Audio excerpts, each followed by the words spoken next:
It is just like a death. You completely lose your child, but it never ends. It's like walking around with a knife in your heart and it just keeps getting twisted.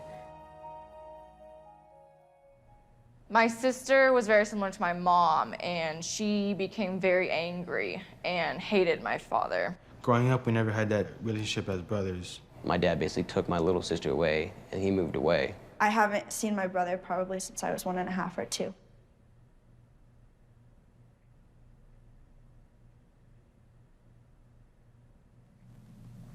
After I hit like 5, I didn't see them again until she was 18. I just remember when my dad got a phone call from the two of them, orchestrated by somebody else, saying that they didn't want to see us anymore, and I took it personally. I had this like permanent idea that my sisters didn't want to be in my life. I tried to reach out to Chelsea on like 3 separate occasions, and she told me she didn't want anything to do with me. Did she give you a reason? She didn't give me a reason. I never knew that.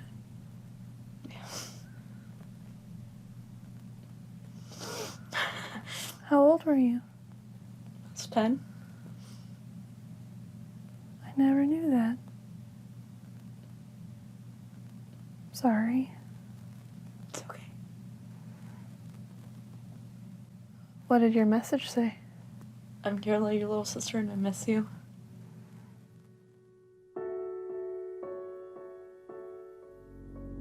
The last time I spoke to my older sister was through a message that I sent her on social media.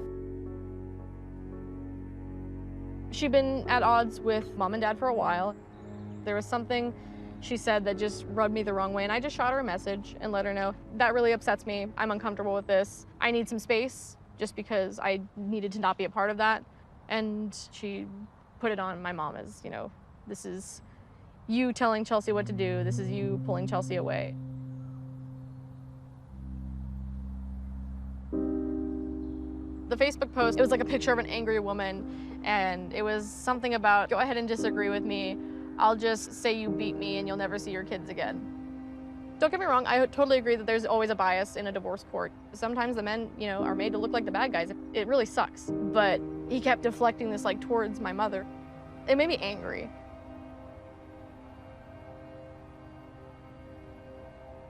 And I let him know, you know, hey, I don't appreciate you talking about me like this. I don't appreciate you talking about my mother like this. You know, I'm my own person. I have my own life up here. You know, I have Robert who's raised me, and I consider him my father, and I'm sorry, but that's that.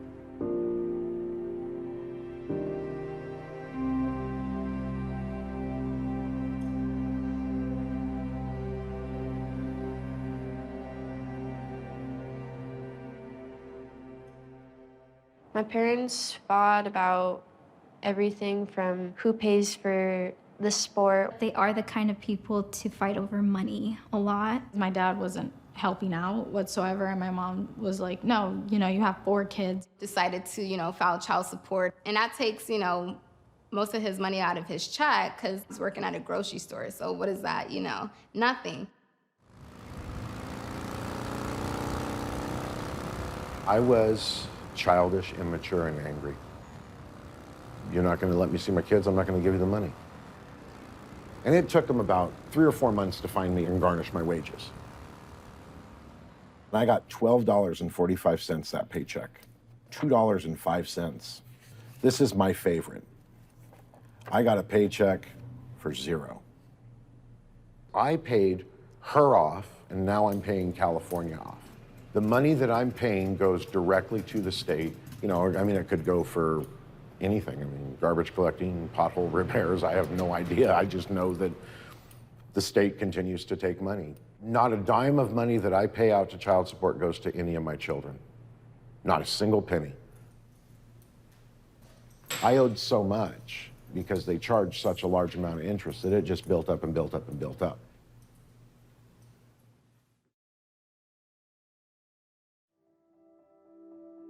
Dizzy isn't the only parent who found himself in debt to the child support system. The child support system can lead to parents being erased. child support creates a financial incentive for parents to fight for more parenting time. In many jurisdictions, more custody time means more child support, with even one extra night making a huge difference. States also earn more federal dollars to enforce child support. And if shared parenting means no child support, then there is a disincentive to grant joint custody or to make it the default option. A parent can lose their driver's license, passport, and even be incarcerated for not paying child support. But because it's civil court, you have no right to a public defender. And the worst part? In many cases, the support doesn't go to the kids. The state keeps flat fees, percentages, interest payments, and will hold on to all of it if the custodial parent receives welfare. The billions of dollars spent on child support enforcement could be spent on programs that help families, like mediation, mental health services, and enforcing custody orders.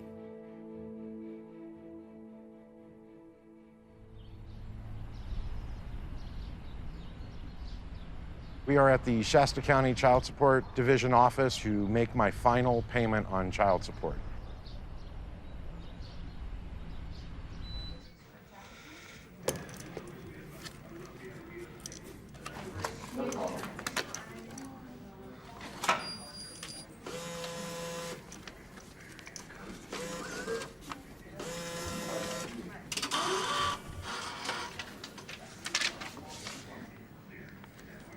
That's it.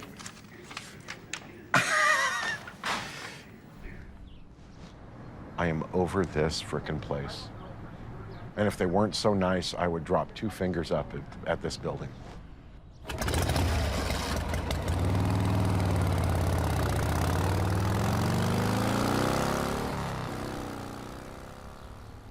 No one comes out saying, I want to be a bad parent. I want to be a bad dad. Life circumstances as well as things that happen to them do that. And most of that is about economics.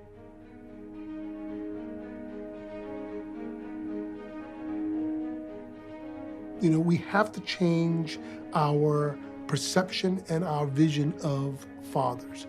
The idea of the deadbeat, especially the deadbeat dad, is an outdated and incorrect idea. Anybody in here want to share a situation where they're paying child support, but they're not able to see their children as much as they would like to? All in all, for all my kids, I pay $1,175 a month in child support. And I have seen my twins 2 times in 9 months. I wasn't able to really put up much of a fight in court because I was making $30 every 2 weeks. These fathers are not deadbeat, they're dead broke. When I speak to some men who vent their frustrations about the child support system and why they're angry, I explain to them that child support is a business. If you don't pay your child support, you're gonna go to jail.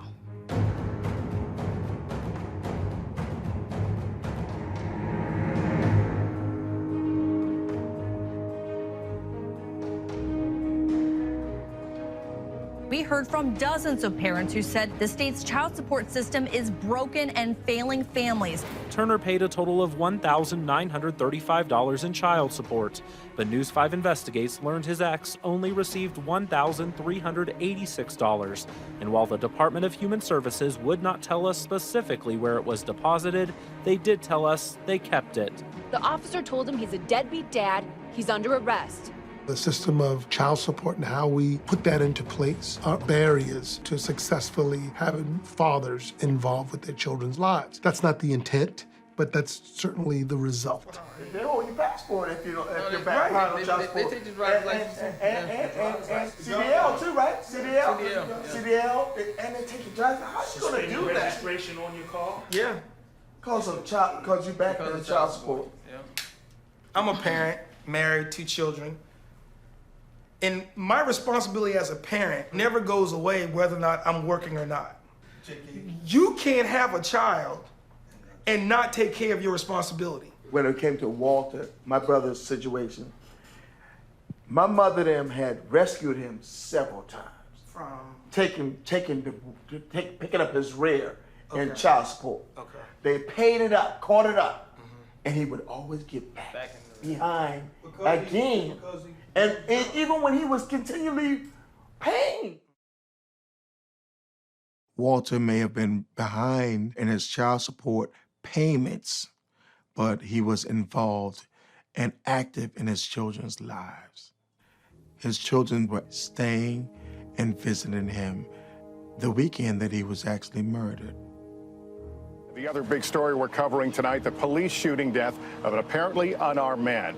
Today in North Charleston, the anger boiled over. We just want this thing to change where no other family would have to suffer the way my family is suffering right now.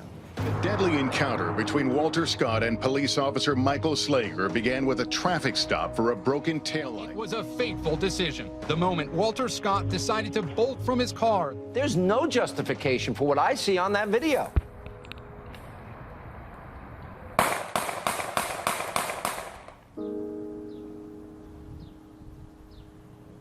I don't know why Walter ran. He took that to the grave with him. But I think that's where the child support may have played a part. It wasn't like he was trying to hurt his children. He was caught up in the system. A warrant had been issued for Scott's arrest. Court documents show he owed more than $18,000 in child support payments.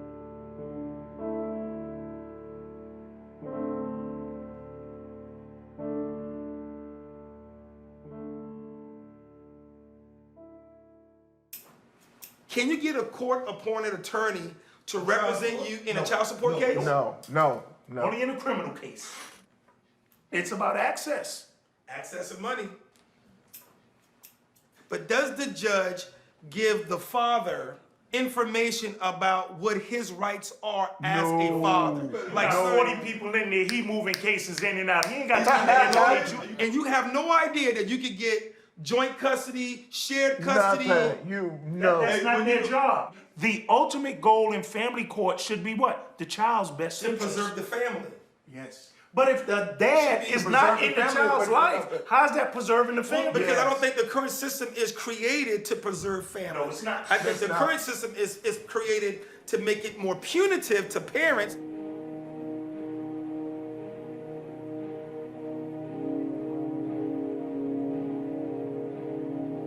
Once he got out, the child support was still being due, but he was not able to pay because he lost his job for being arrested.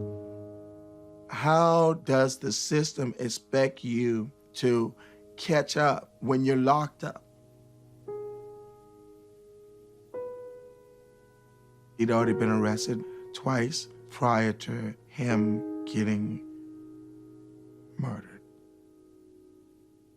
I believe Walter was not a deadbeat dad. After paying thousands of dollars back, then still being behind, there was no catching up. So what do you do?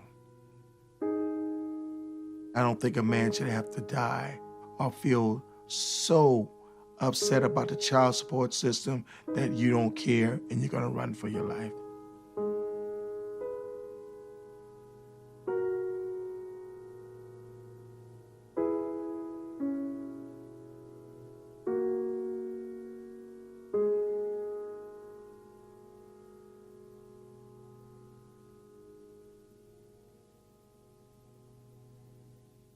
I didn't have the father figure in my life. I didn't know how to be a man. If he was really present in my life, I would probably, not be chasing boys. As far as relationships go, I have a lot of trust issues now. I don't see the point in allowing someone to get close to you if at the end of the day they're just going to hurt you. I caused a lot of depression, anger. I just can't call him dad right now because he was never there.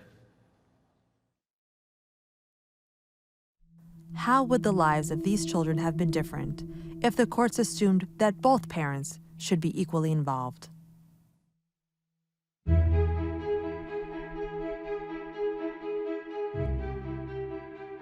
A new bill making its way through Lansing would make default custody 50-50 for both the mother and the father following a divorce. Public support for it is huge. The legislators told me that they had more calls to support the shared parenting bill than they did the football stadium. This bill sets the stage so a child, which is in their best interest. Residential responsibility is the best for the children. It presumes both parents are fit. We need more clarity in law to support what is best for children, shared parenting, and this helps move in that direction.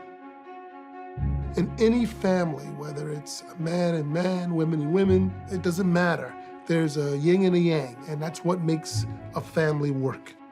Put in there your research.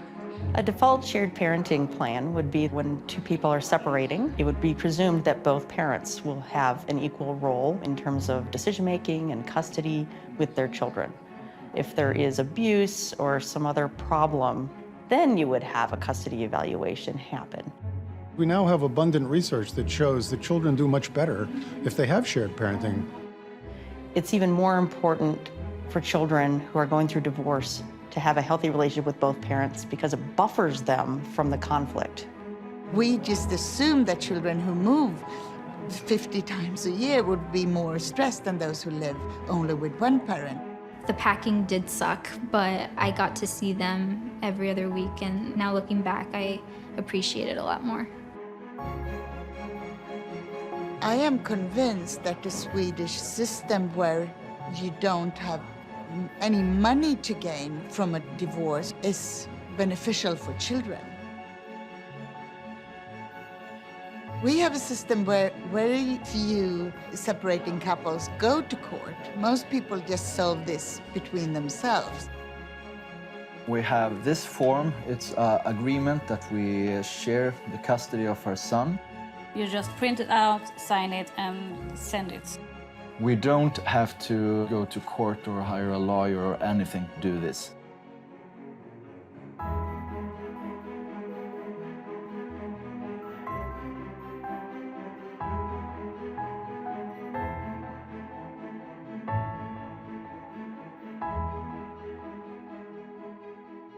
In Malmö, Sweden, sisters Eleanor and Anna have spent equal time with their parents since they separated over 15 years ago. It works, does it? We have two different lives, more or less. You know, you have your life at mum and your house at mum, and then you've got your life at dad's. I find that really fun.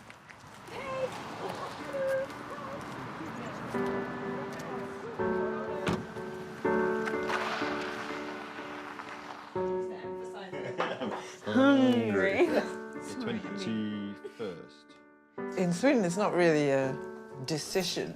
It's very hard to remove the guardianship from one parent. That parent has to be really, really unfit. Otherwise, you know, you're stuck with them.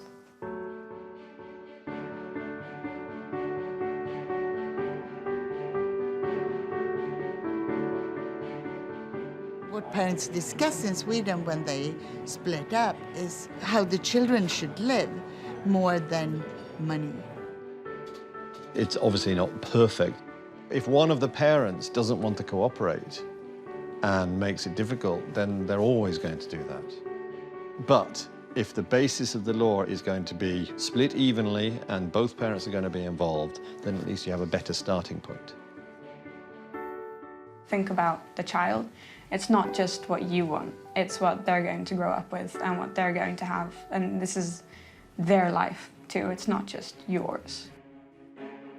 Great news is also that if the marriage itself was more conflictual, but you learn to get along better afterwards, kids do much better. If default shared parenting became the norm, the legal system could be more focused on things that really are significant, documented child abuse cases. It would be wonderful if people thought this is sort of where we're starting, and only if we prove that we cannot do it, that's when we have to move to this adversarial process. It would really change the face of how people manage divorces.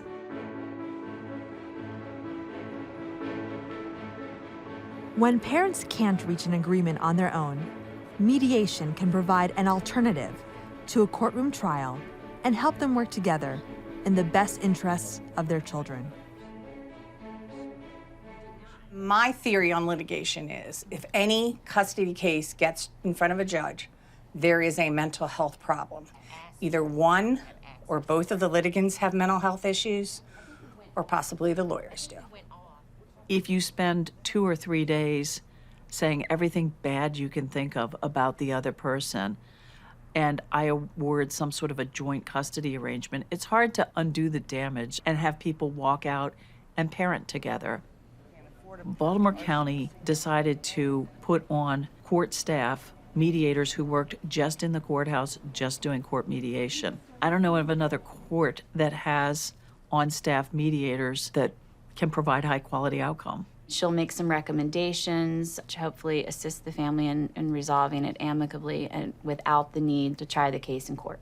I've seen it many times where parents go in angry, aggressive. Tell them that they're Yes, drunk. you do. They know you Stop. are. What is it that would help you to move forward? And by the end of a mediation session, they're actually helping each other. I mean, at the end of the day, you'll have a trial and a judge will make a decision. Somebody always feels like they won, somebody feels like they lost. They don't buy into the outcome. It's not the best way to get to a good result. You want a child to have as good a relationship as they can have with both parents. And you want it to be as smooth as you can make it.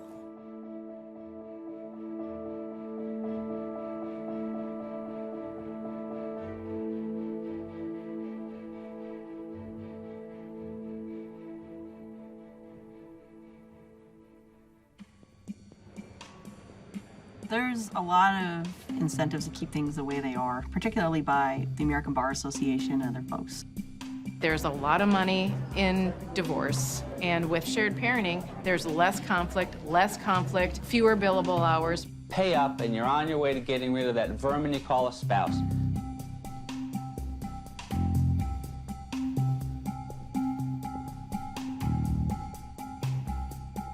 There's very real potential for this state to lose federal funding, and I'm talking millions, possibly hundreds of millions of dollars. This issue has not been addressed by those in favor of this law. What's in the best interest of the kid is not to worry about how much federal dollars we're going to get for food stamps in this country. It's ridiculous.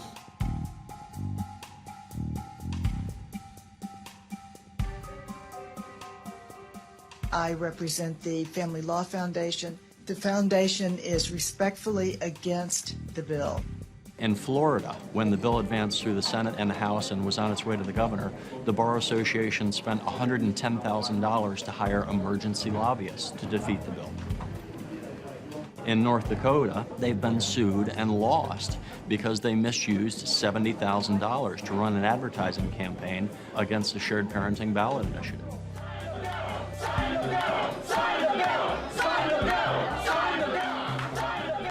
Until the system is redesigned to help families, Ashlyn, Lauren, Brian, and countless others will attempt to heal their families on their own.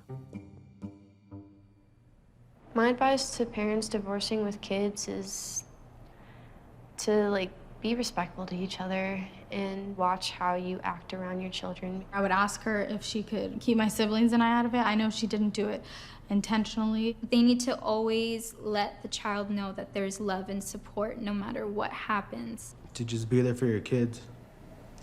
Don't be afraid to ask for help.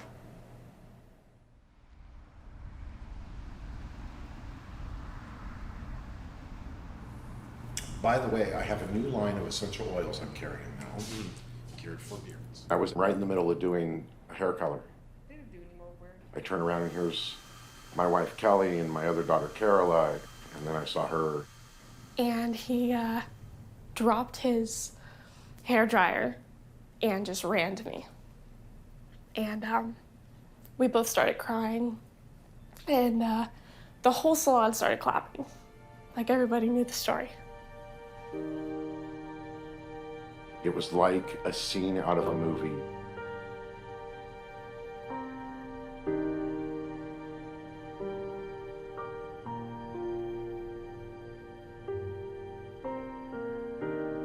It was awesome.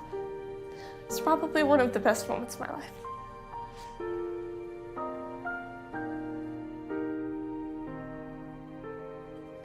It's amazing living with my dad.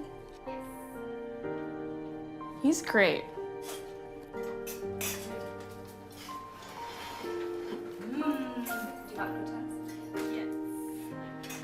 He is someone that I can always talk to. He's nothing like I was told he was, not even in the slightest. I'll go through anything and everything with you, side by side. Just like I said, when you decide to get your GED and we do it, I'll go with you and I'll do it too. daughter here and I have been alienated from each other for the majority of her life. She called me and said, "Dad, it's time to move home," and she came home. Well, I made the mistake when she was 10 years old to sign my rights away. I never got to see them again. Which was part of the deal. Yeah. In about 10 minutes, we're going to leave for the courthouse to file paperwork so I can legally readopt my daughter. So she will be my daughter once again in the eyes of the law.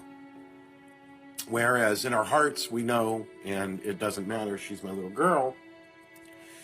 If something was to happen, she wants to make sure that myself and her stepmom, soon to be on the paperwork, her adopted mom, will be the ones to make those tough choices if they ever need to be made.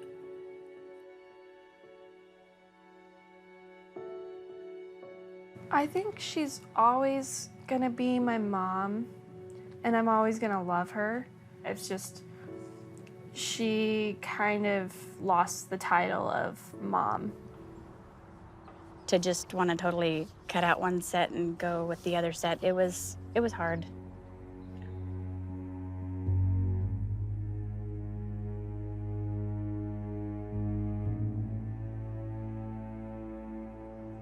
After a while, I felt like since I had kind of done a similar thing, maybe I just need to back off and give it some time and go from there.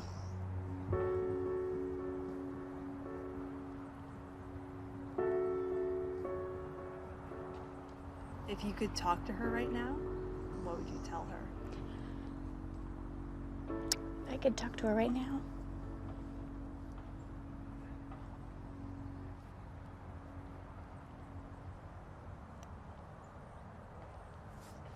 I don't even know what I would say. I'd just be so happy that she's talking to me. Sometimes when you see children as they grow up choose a side, perhaps even going towards the parent that they didn't grow up with and rejecting the parent that they did grow up with, what they're trying to do is avoid conflict. It would be great if they could find a way to have relationships with both parents, and as they grow up, be able to explain to both parents, I'm not getting in the middle of this, I'm going to have a relationship with both of you, and I don't want to hear it, basically. But I don't think that all children feel that assertive even as they grow up.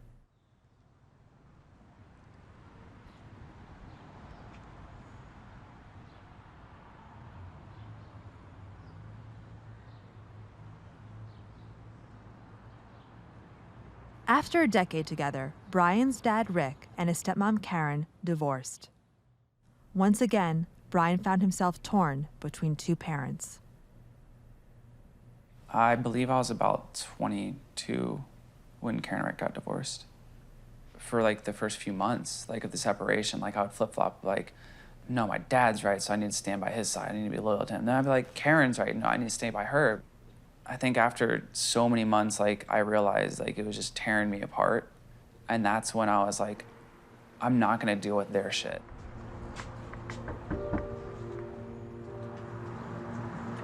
Hey, baby, how are you?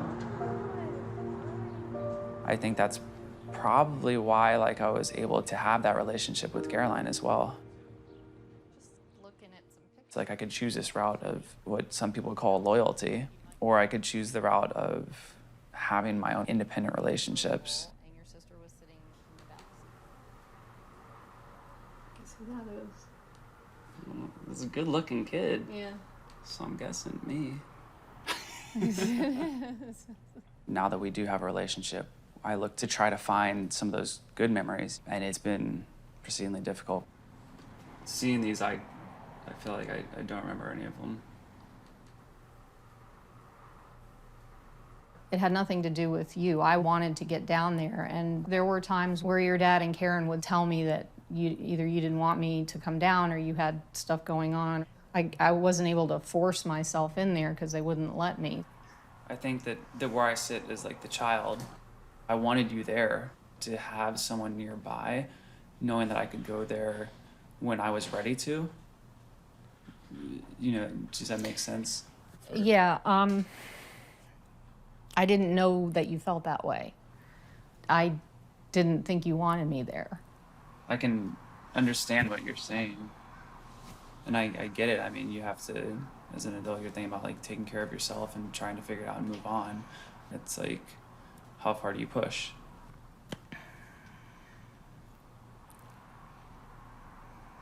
At one point, your stepmom sent me some pictures that we had taken with us in it, and she cut me out of the pictures and sent me the other part back with a note that said, "Thought you might want these, Kay." And it destroyed me, and it broke my heart, and I didn't know what to do.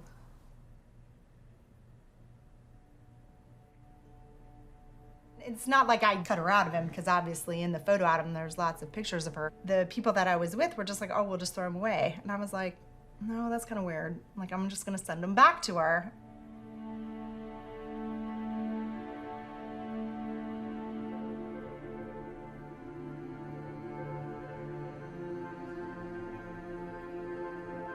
I've judged you guys, I've judged all of you for different actions, and it's like, we still don't always mesh at the same time, and we have our disagreements, but I learn more from those than I do from being alone.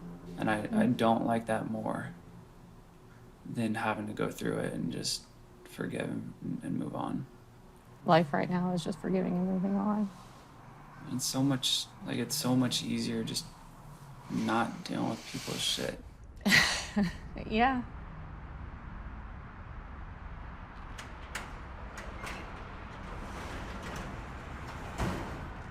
I don't know if I ever had a desire to win, because I didn't feel like I ever could. But I did have a desire at some point to be right. All that stuff doesn't matter anymore.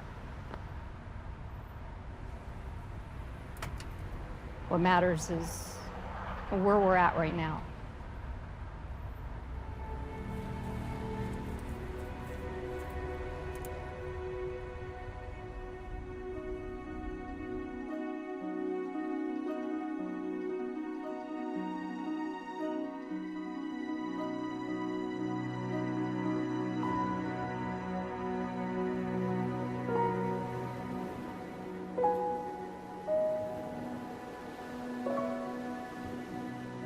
I think that was the best thing that happened to me in a really long time.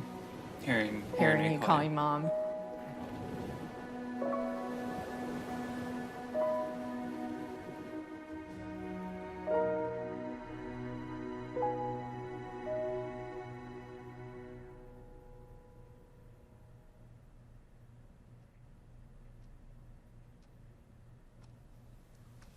Why are you trying to talk to your brother so much if he's so rude? I'm trying to talk to my brother because he's my brother and I miss him and I love him, and I'm trying to convince him to snap out of it, you know? She feels like her only solution is to try and talk to her brother and convince him to come back.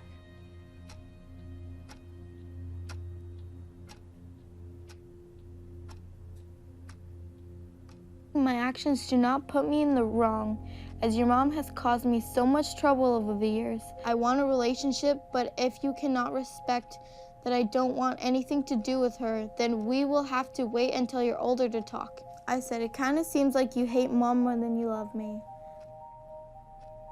I did have to grow up a bit faster and like cope with all of these like big words like alienation. You can tell Mom that I now have this conversation of proof that you've been alienated against me.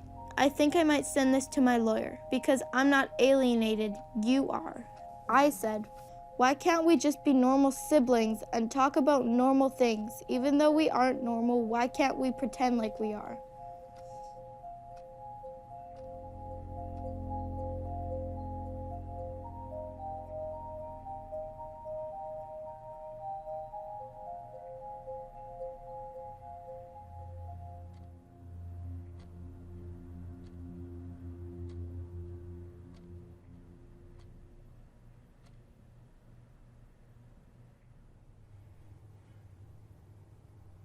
I never believed this could be possible.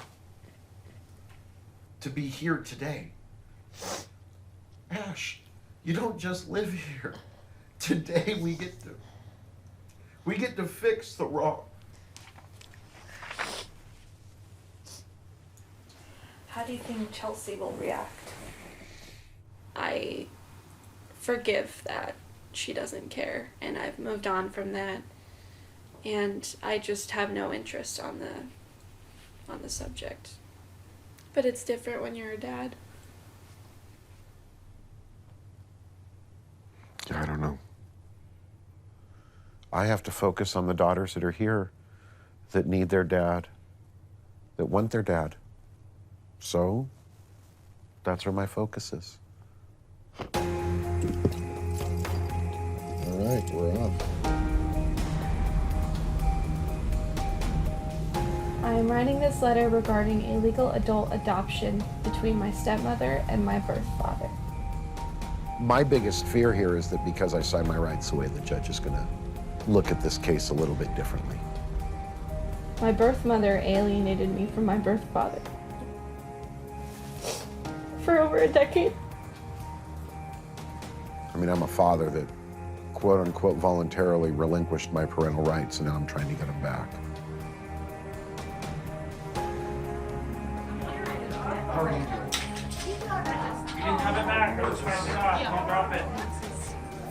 You know what? I am preparing myself for anything. Because, I mean, there's an order of protection in place right now. I mean, that's on my record. They run my name, they see an order of protection. It's going to list who it is. It's going to list the children. What if the judge says no? I can't even think about that. This adoption is the missing piece to my puzzle. Not the ending to my story, but a new beginning. Sincerely, Ashlyn Marie Lerner. Okay, so congratulations.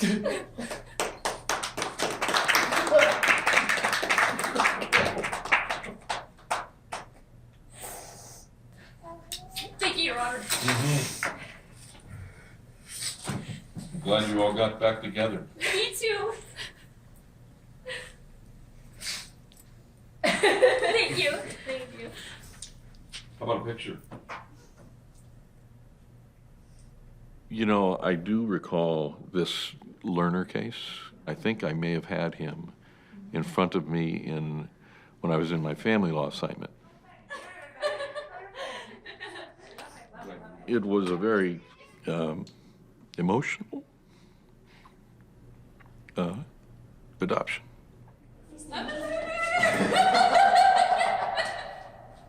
I love him so much. It's interesting that Ashlyn told me one thing that bothered her was that nobody ever checked up on her to see how she was doing. You know, in family law, we only address what is in front of us. We don't go check up and say, hey, how did that work out? We don't, we're so busy and there's just no avenue to do that. We expect if people are having problems, then they are to bring that issue to court so we can address it. What if getting help to reunite with your erased child didn't depend on you going back to family court, hiring a lawyer, or navigating a complex legal process on your own? What if all the resources spent on child support enforcement and adversarial court trials were spent on promoting shared parenting, affordable mediation, and access to mental health services? Until then, children like Ashlyn, Lauren, Brian, and Candace are reaching out to erased family members on their own. With no help or resources, the results can be bittersweet. It's weird when I think about the fact that Ashlyn and I don't legally have the same parents. But I know she's still my sister. Filming these kids has taught me that even if a parent isn't perfect, and none are, erasing a parent does lasting harm. We need to stop assigning blame and start helping parents to be in their kids' lives. It has been 8 months since I've seen my children. It's been over 4 years since I've been able to hug them, hold their hand, or take their picture. I haven't seen my sisters for 4.5 1.5 years. I haven't seen my daughters for more than 5 years. I haven't seen you in almost 2 years. My son here, who's 3 years old, has not been able to meet his 2 other siblings. They So went to me when I was a baby. We wanted to tell you how much we miss you. I want to let him know how much his dad loves him. I just wanted to share some of the pain that I felt. Te extraño mucho. I love them, and I'm here for them. We were best friends. Je t'aime beaucoup. I want you to come home. And I want to just see your smile again. And I'm sad to say I'm an erased mommy. I'm an erased dad. I'm an erased sister. And I do believe that one day we will reunite.